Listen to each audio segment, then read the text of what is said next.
সবাই দয়া করে সাবধানে থাকবেন। শুরু হয়ে গেছে নতুন ফাঁদ। এটা একটা সত্য বাস্তব ঘটনা। এই ঘটনার সম্মুখীন হয়েছেন আমার আপন খালামণি, মানে আমার আন্টি। আমার আন্টি 4টা রুমের একটা বড় ফ্ল্যাট নিয়ে একাই থাকেন। আমার আঙ্কেল থাকেন সৌদি আরবে, বছরে একবার কি দুবার আসে। আর এমনিতে আমার আন্টি একাই থাকে বাড়িতে।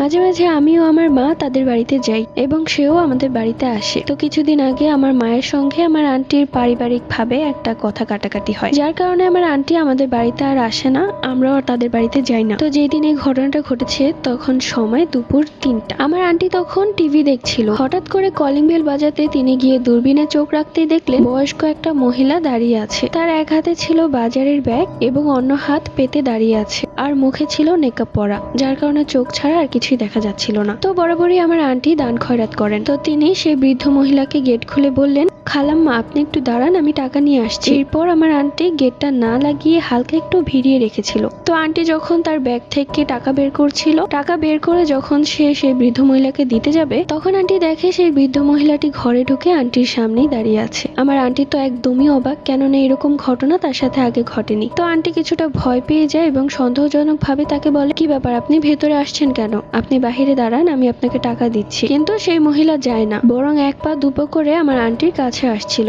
আন্টি বিষয়টা বুঝতে পেরে ভাবলো যে চিৎকার করবে। ঠিক তখনই সেই বৃদ্ধ মহিলাটি আন্টির কাছে চলে আসে একদম দৌড়ে দৌড়ে। তাকে দেখে মনে হচ্ছিল তার গায়ে অনেক শক্তি, এমনি গুজো হওয়ার ভান করেছিল। আন্টি যখন চিৎকার করবে ঠিক আন্টির কাছে এসে তার মুঠ করা হাত আন্টির সামনে বাড়িয়ে দিয়ে ফু দিল। হাত থেকে কি যেন একটা ধোঁয়ার মতো আন্টির চোখে মুখে ছিটিয়ে যায়। এরপর আন্টির আর কিছুই মনে নেই, সে অজ্ঞান হয়ে গিয়েছিল। আন্টির তখনও একটু একটু সেন্স ছিল। সে আবছা চোখ খুলে তাকিয়ে দেখছিল সে বৃদ্ধ মহিলাটা আলমারি খুলে আন্টির টাকা পয়সা সোনাদানা সব তার বাজারের ব্যাগটায় ভরছিল। কিন্তু আন্টি শুধু দেখতেই পারছিল, কিছুই করতে পারছিল না। মনে হচ্ছিল তার শরীরটা অবশ হয়ে গেছে। বিকাল 4টার দিকে আমি গোসল করে এসে খেতে বসেছি। ঠিক তখনই আমার ফোনে অনবরত আমার আঙ্কেলের ফোন। আমি ভাবলাম হঠাৎ করে কি এমন হলো। তো যাই হোক, আমি আঙ্কেলকে সালাম দিলাম। আঙ্কেল তখন বলল, তুমি তাড়াতাড়ি তোমার আন্টির বাসায় যাও, তোমার আন্টি ফোন ধরছে না। আমি কয়েকবার ফোন দিয়েছি, কি হলো তুমি একটু দেখে আসো যাও।